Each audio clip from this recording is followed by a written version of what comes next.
what do we need to know so that we can graph these lines here? So let's say I want to graph this line, y equals 2/3 x minus 1. What do I need to know? Jimmy? You need to know the y-intercept. Okay, I need to know the y-intercept. That's one thing I need to know. And And the slope. And the slope, right? So I'm going to call this 1, and I'll go up top here to show my work. So I need to know what the slope is, and I need to know what the y-intercept is. And we use m for slope and b for y-intercept. And you can't really see that, can you? Let's try a darker color. Jimmy, how do we know what the slope is in an equation like that?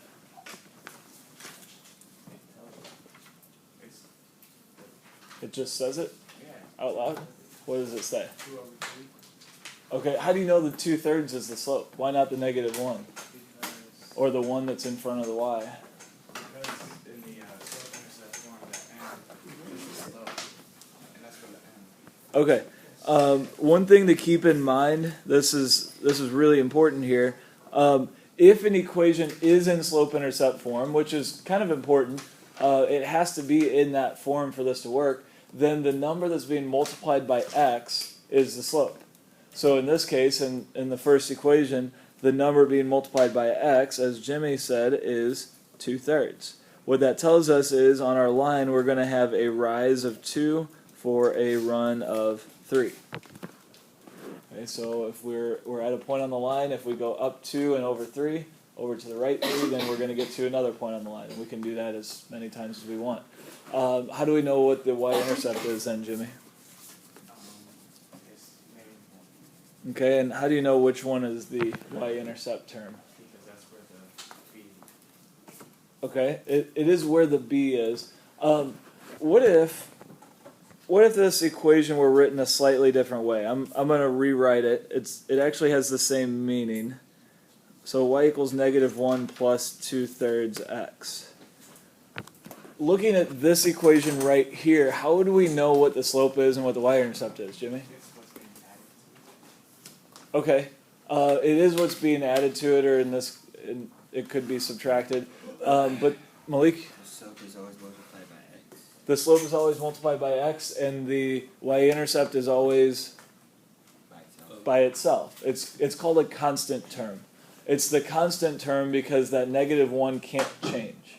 There's nothing that can change that -1. The 2/3 can change by changing the value we put in for x. So that 2/3 x term, that changes. So that's going to be the slope.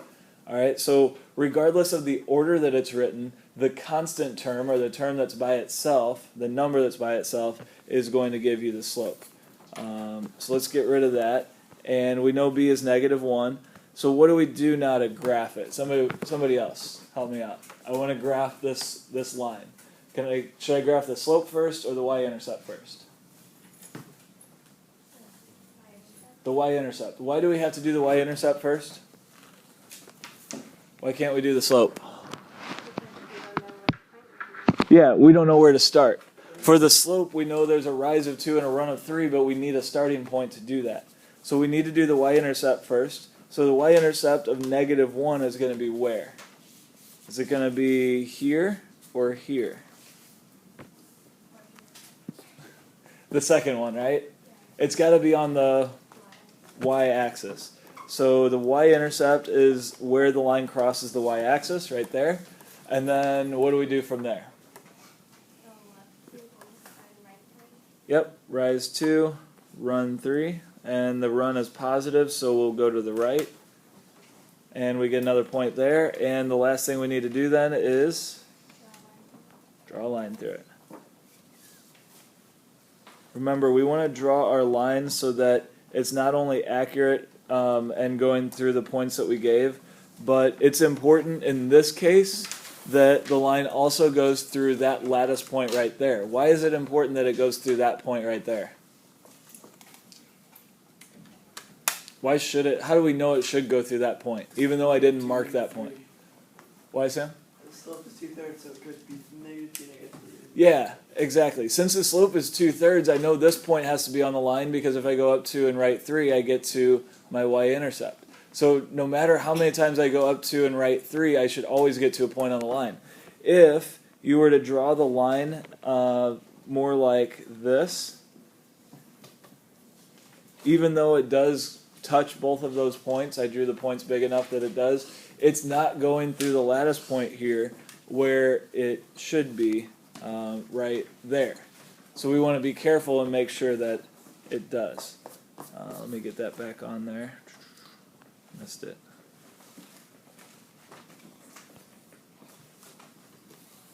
Okay, next line. These next two will go a little bit quicker, I think.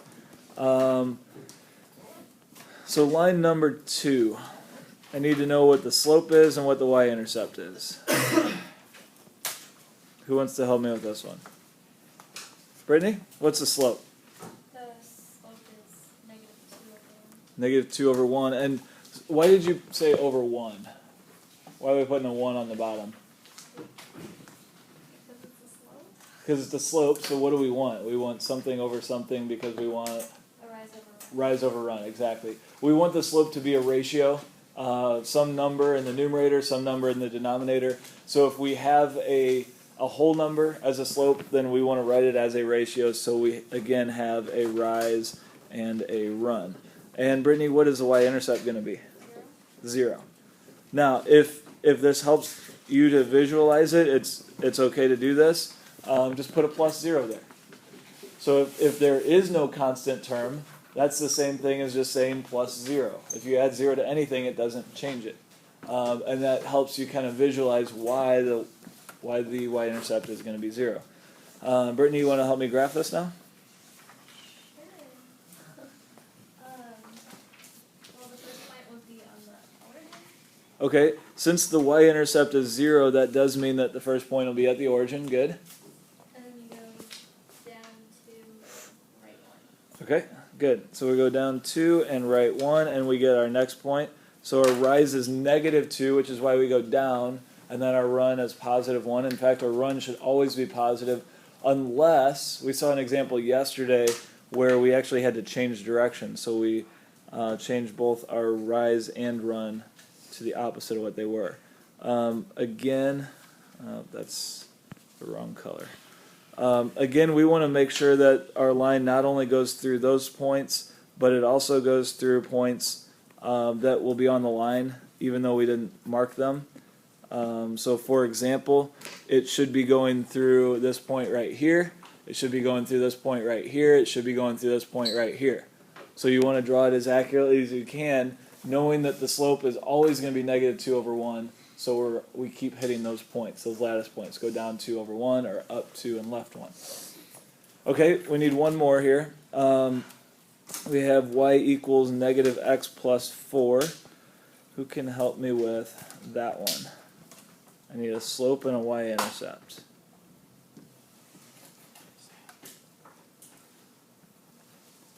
Go ahead, Matt. You can plot the y, which is 4. Okay, so the y-intercept is 4. What's the slope? Uh, Let's write both of those down first. -1. Just do -1 over 1. Okay, good. -1 over 1. That way we have, again, a rise and a run. Okay, so you said first we're going to do the -4, or the +4? Yeah, so you go up 4. Okay, so there's your y-intercept, and then what? You go down 1 and to the left 1. Down and to the left? Yeah. You guys agree with that? For sure. For sure? No. Is the run positive or negative, Kayla? It's positive. So which way should we go? We should go to the right. Okay, so since the run is positive, we want to go to the right. Now, if we had to change directions, we could go up 1 and left 1, but we didn't need to do that here. So we end up with a line that looks like this. And again, notice that if you continue along the line, you can keep going down 1 and right 1, and you'll stay on the line. So starting here, you go down 1, right 1, down 1, right 1, down 1, right 1, down 1, right 1, and you can keep doing that as long as you want until you run out of room, which we did here. Any questions about any of these? Okay, moving on then. I want to find the equation or write the equation of the line that goes through 4, -2 with a slope of 3/4.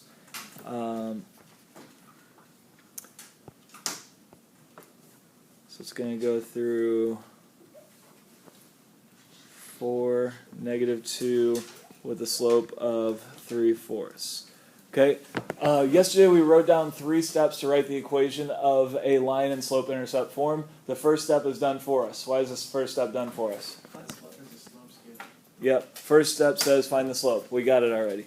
So Jimmy, what do we do now to find the y-intercept? You plug in the 4 and -2. Into what? And the slope intercept. Yeah, we're going to take this equation y equals mx plus b, and we're going to put the -2 in for y, we're going to put the 4 in for x, and we're also going to put the 3/4 in for m. Right? So we end up with what equation, Jimmy? -2 equals 3/4 times 4 plus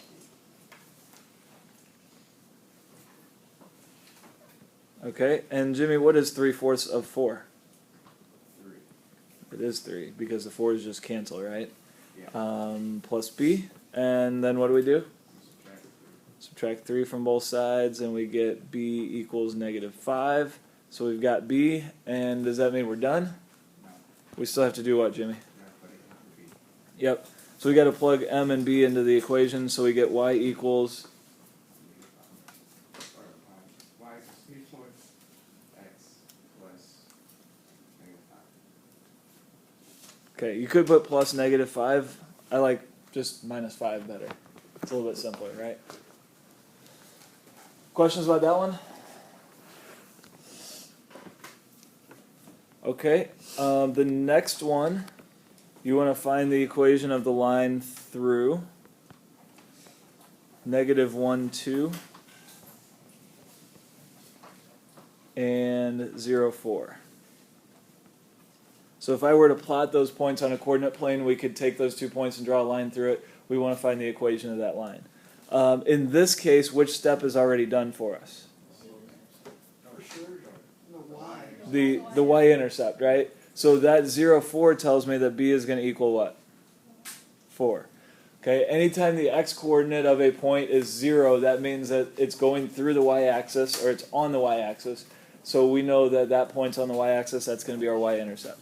So we've got b equals 4. How do we find how do we find the slope? Cody?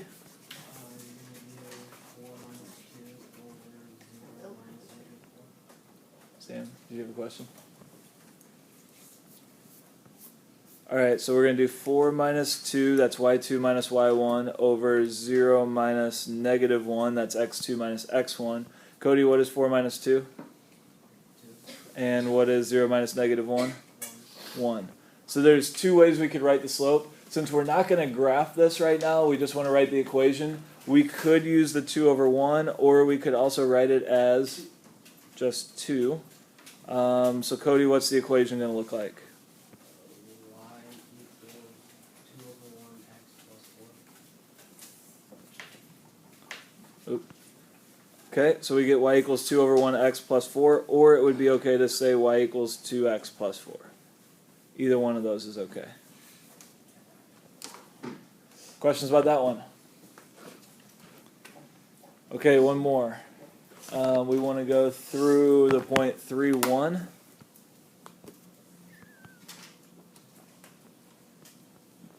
And 4, -2. Thanks. Okay, none of the work's been done for us yet, right? So which should we find first, the slope or the y-intercept? Or does it not matter? We have to find the slope first. Without the slope, we can't really find the y-intercept yet. Who wants to help me find the slope? Brittany? -2 minus 1 over 4 minus 3. Okay, so we're going to say m equals... Don't forget to write that down. It's kind of a subtle thing, but it's important. When you're writing out work, be sure you're showing what that work actually means. So m equals -2 minus 1. That's y2 minus y1 over 4 minus 3. Brittany, what is -2 minus 1? 3. -3 and 4 minus 3? 1.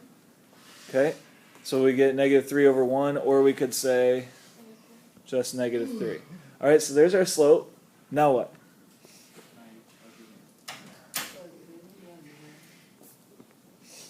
Somebody else help me. Somebody I haven't heard from. Now that we know the slope, how do we find the y-intercept?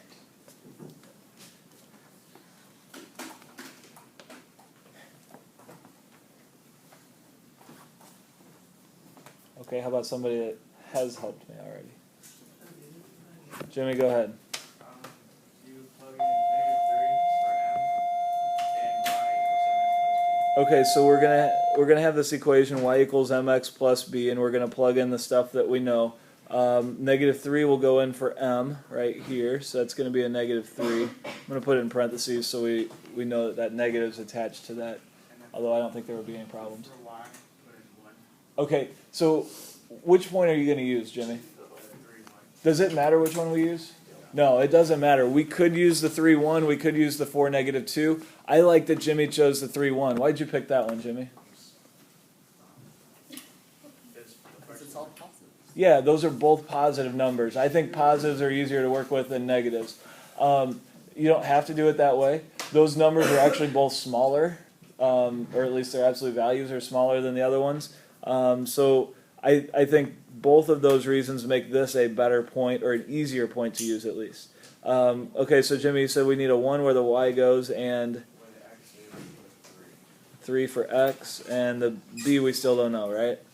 What's -3 times 3? -9. And what do we do to get b by itself now? Add 9.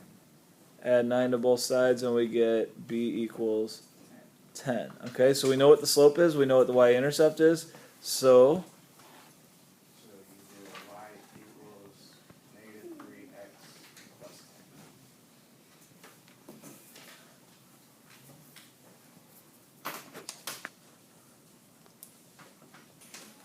what are we going to do to find the slope of line A?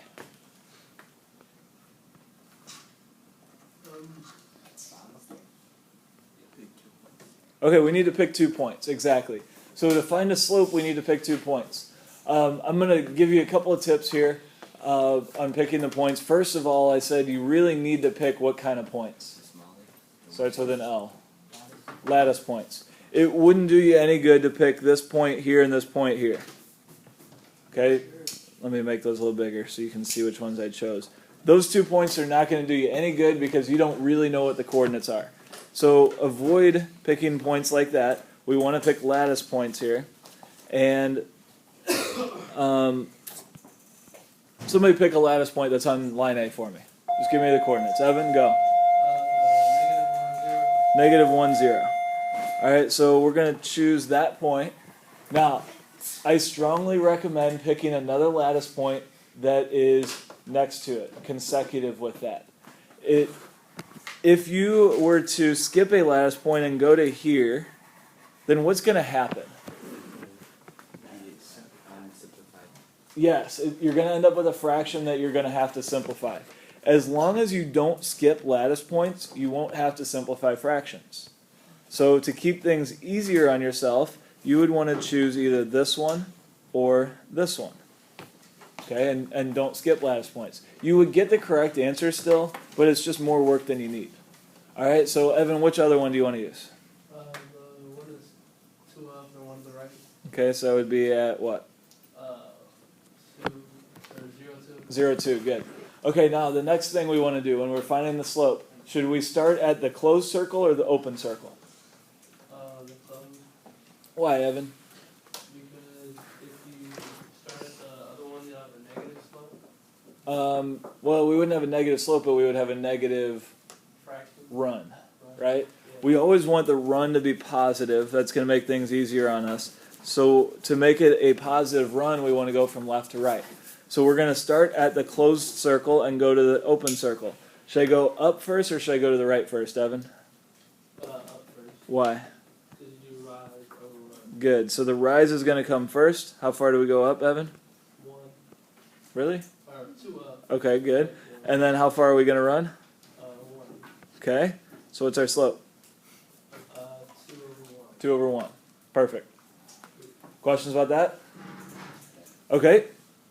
How about the second line? Somebody else. Line B. Aaron, go. What 2 points do you want to use, Aaron? Let's do the almost that coordinate down to the left. What are the That coordinates? coordinate, and it'll be What are the coordinates of it? -3, -2, Okay, good. So we'll pick that point and and then -1. I mean 0. 0, -1. So that one. All right. Which one of those should we start at, Aaron? The first one I said. Okay, the first one you said, which was -3, -2, right? So we're gonna start there and go which way? Up 1, Up 1, over 3. over to the right 3. So up 1 is a positive run. Right 3 is a positive, or I'm sorry, a positive rise and then a positive run. So what's our slope going to be, Aaron? 1/3. 1/3. Okay, good. How about line C? Malik, pick 2 points for me. 0, 1, and 1, 0. Okay, 0, 1, and 1, 0. Which one of those should we start at, Malik? 0. No, 1, 0. 1, 0. We should start here. Oh, 0, 1. 0, 1, right there. Yes. Okay. Why? Because you need to go down and start from left to right. Okay, so we want to go left to right. So which way are we going to go first? You're going to go up -1. Okay, up -1, or we could just say down 1 would be okay. So our rise is going to be what? Huh? You told us I know. to say that. For sure. And then which way, Malik? To the right 1. And then to the right 1. So what's the slope, Malik? 1, 1. 1, 1? Like the point 1, 1? 1 over 1. How about -1 over 1? -1 over 1. Yeah, it'd be -1 over 1, right? Because we went down and to the right. One thing you should always do when you find a slope is look at it and make sure it makes sense, especially as far as positives and negatives go, right, Sam? So if you end up with a positive slope for the green line, you know you did something wrong, right? Yeah. Why? Because going from left to right, the line goes down. Exactly. So you know you should get a negative slope for that green line. Okay, now the next example, I want you to write the equation of the line in slope-intercept form. So let me write, I want you to go ahead and do that. You already have the slopes written on your paper. I'm going to go ahead and write those on here. So take the slope, and you're going to have to find out one more piece of information from the graph so that you can find the equation of the line in slope-intercept form.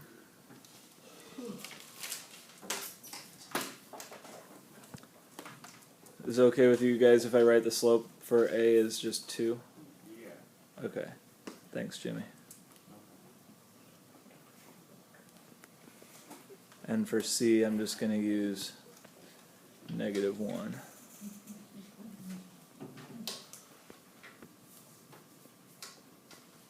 So what other piece of information do I need to write the equation for line A, Jimmy? The line. I need the y-intercept. What is the y-intercept going to be here? Is it going to be -1 or is it going to be +2? For which one?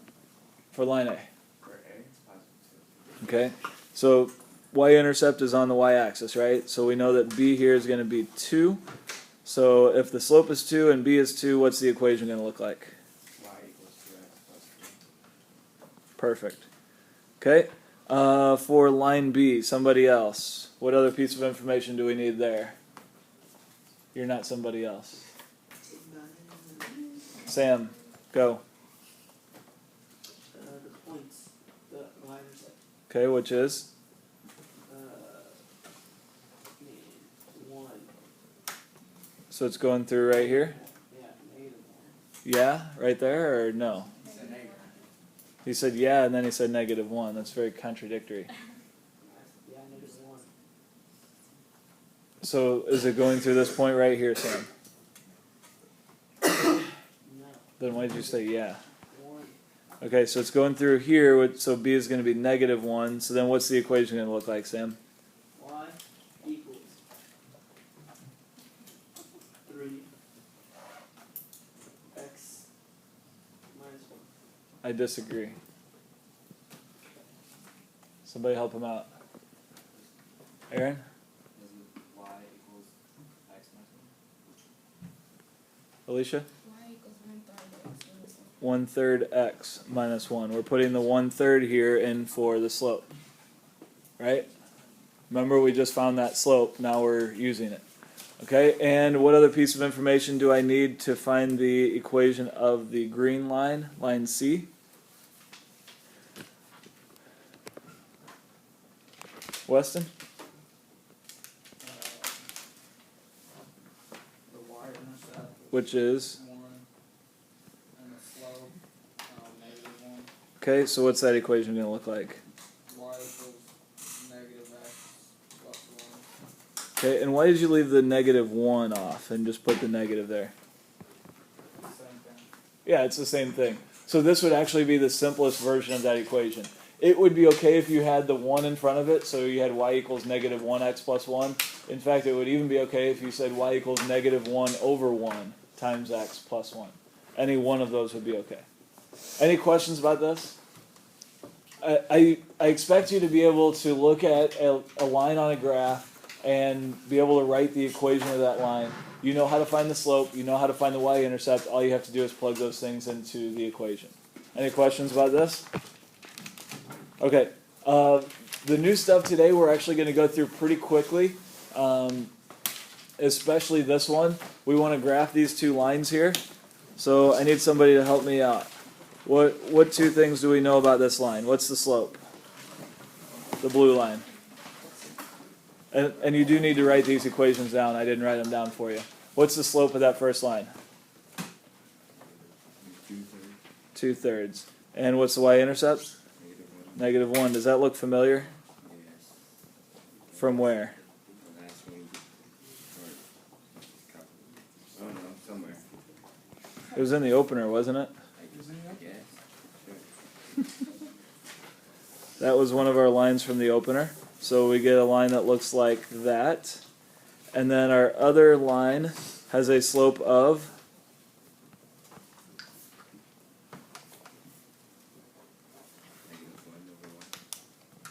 and the y-intercept is 4, also from the opener. So we're going to go up to 4 there, and then down 1 and right 1, we get another point there. Draw the line.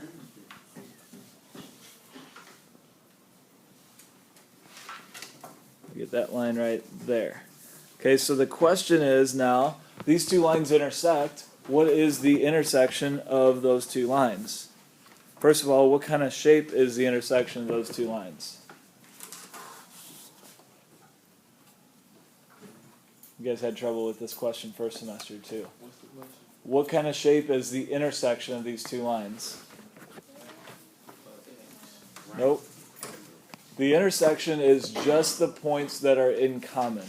What do they have in common?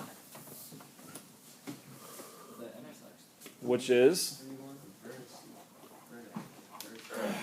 It's a point. It's a point. This is a point right here. That right there is the intersection of those two lines. Now, at what point do the lines intersect? That's actually the question I'm asking here. Oh,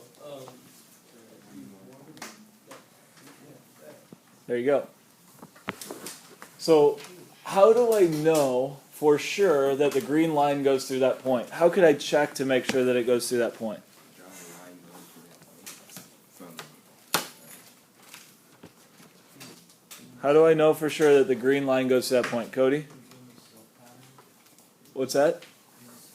Yeah. So we graph this line by starting at the y-intercept and going down 1 and right 1. Well, we can continue to go down 1 and right 1 until we get to that point on the blue line. In fact, that point on the blue line was already graphed because we used the slope to get that point. So we can use the slope repeatedly until we get to the blue line to see where they meet. As long as they meet at a lattice point, you're going to be able to do that. Sometimes they're not going to meet at a lattice point, and you're going to have to do things algebraically. So these two lines may or may not meet at a lattice point, but let's figure out where they meet without using a graph.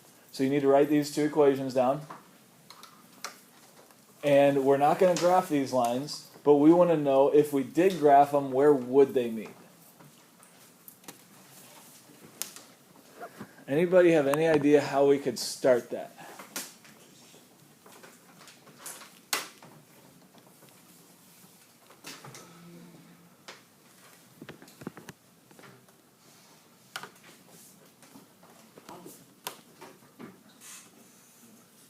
let's say one of the graphs looked like this and the other line looked like this. What do I know about this point where they both meet? That point is going to work where? In which equation will that point work in? Somebody said it. Kyla, what'd you say? Both. Yeah. Since that point is at the intersection of the two lines, that means it's going to work in both equations. So that point, if we were to plug it in, whatever the x and y are, will work in that equation, and it'll also work in that equation.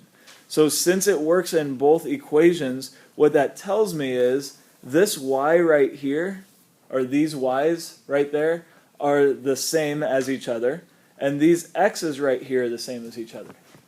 What we have here is just a system of equations. You guys remember systems of equations? Yeah. There are lots of ways that you can solve systems of equations. When we have lines that are in slope-intercept form, there's one way that's always going to work that's going to be really easy, and it's going to be using the transitive property.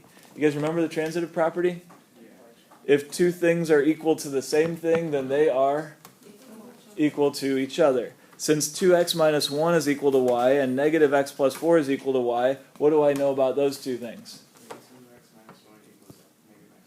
There you go. I know that 2x minus 1 is equal to negative x plus 4. So again, we're trying to figure out where these two lines are going to intersect, at what point. So to find the point, we need to know what x is and we need to know what y is. Can we use this equation to figure out what either of those is? Yeah, we can use this equation to figure out what x is. So what do we do to solve this equation? We have variables in two different places, so add 1. Not yet. We want to get, when you have variables in multiple places, the first thing you should do is get the variable in one place, because you can't get the variable by itself if it's in different places. So Cody, what do we need to do? Yeah. We'll add x to both sides first. That's going to give us 3x here, and the x's are going to cancel there. Now, in the same step, we could do what, Jimmy? Yeah, we could go ahead and add 1 now, because I know the x's are going to be on the left side of the equation. So I'll get rid of the constants on that side, on the left side, and we get 3x equals 5. So that means that, what? What do we need to do? Divide by 3, and we get x equals 5/3. Now, here's the thing about this. I know right now that graphing these lines would not have done me a whole lot of good. And the reason is, looking at a graph, it's going to be hard to figure out if a point was at 5/3, or if it's closer to 3/2, or if it's closer to something else, maybe 5/4. I don't know. Looking at a graph, if that's in between lattice points, I wouldn't have known that. Since I did it algebraically, I know that's the right answer. Now that I have that, what could I do to figure out what y is? Plug it in Plug it in where? to the equations. Yeah, either equation, right? This is kind of like earlier, once we found the slope and we wanted to find the y-intercept, we could plug either point in. Now I can take this x value and plug it into either equation for x. Which equation looks like it's going to be easier to use? I actually I like the first one better. And it really doesn't matter. In this case, they're both going to be about the same. I don't really like that negative in front of the x. So let's go ahead and plug it into the first one. We'll use my preference here. Hope you don't mind. So we have y equals 5/3 times 2 minus 1. What is 5/3 times 2? 10 over 6. How about 10/3? Oh yeah. So 5/3 times 2 is going to be 10/3. So what we have is y equals 10/3 minus 1. What we need now is a common denominator, right? So instead of 1, what should I write? Yeah, I need something over 3. And I know 3 over 3 is equal to 1. So y is equal to 10/3 minus 3/3, which is 7/3. So y is 7/3. So x was 5/3, y is 7/3. What is the what's the ordered pair where these 2 points meet? 5/3, 7/3. That is probably not a point or an answer that we would have gotten correct if we had tried to graph these lines and look at where they meet, because these two lines would be meeting between lattice points, and so we would be guessing at exactly where that is. All right, last example here, and then I'll talk a little bit about circles before we get out of here. We'll have just a couple minutes for that. What should I do here? Somebody just tell me the process. I'll work it out while you do, if you just tell me what to do. Brittany? 3x plus 4 equals negative 3, 4x plus 49. Okay, good. So 3x plus 4 equals negative 3/4 x plus 49. Set those equal to each other. Once we set them equal to each other, which variable are we going to solve for? We're going to be able to solve for x. So we have 3x plus 4 equals negative 3/4 x plus 49. Now, when we have fractions in an equation, what I personally like to do is multiply every single term in that equation by the least common denominator. So in this case, what will we multiply everything by? 4. If you multiply everything by 4, that's going to get rid of all your fractions. You won't have to deal with any fractions, and it'll make things easier. So go ahead and do that. See if you can solve for x and finish solving for y, and we'll see what we get. All right, so how do we do on that one? Good? You guys feel pretty good about solving those equations? Please stop what you're doing for a second. Let me finish. Do you feel pretty good about solving the equations and figuring out where the lines are going to meet algebraically? This is another example of one that graphing it wouldn't do us much good. And in this case, it's not because we get fractions. Sam, are you listening? Sam, I just asked you to stop what you're doing. This is another example of one that solving it by graphing is not going to do us much good, and it's not because we get fractions here, but it's because some of the numbers are so big that graphing this accurately is just going to be impractical. To actually make a graph that we can draw or put a y-intercept of 49 on there, and then where our intersection is actually going to be at 1240, so we're going to have to go all the way over to 12 on the x-axis and up to 40 on the y-axis. Doing that accurately on that kind of scale is not easy to do. So again, doing this algebraically is easier in this problem because we don't want to make graphs that are that big. It's just tedious and kind of a waste of time. All right. So we saw one example, example 8, where graphing it was actually really easy. It was a good solution. And then the other ones, because we got fractions and because we got big numbers, were not as easy to do, and algebraically is easier. Any questions about any of this stuff?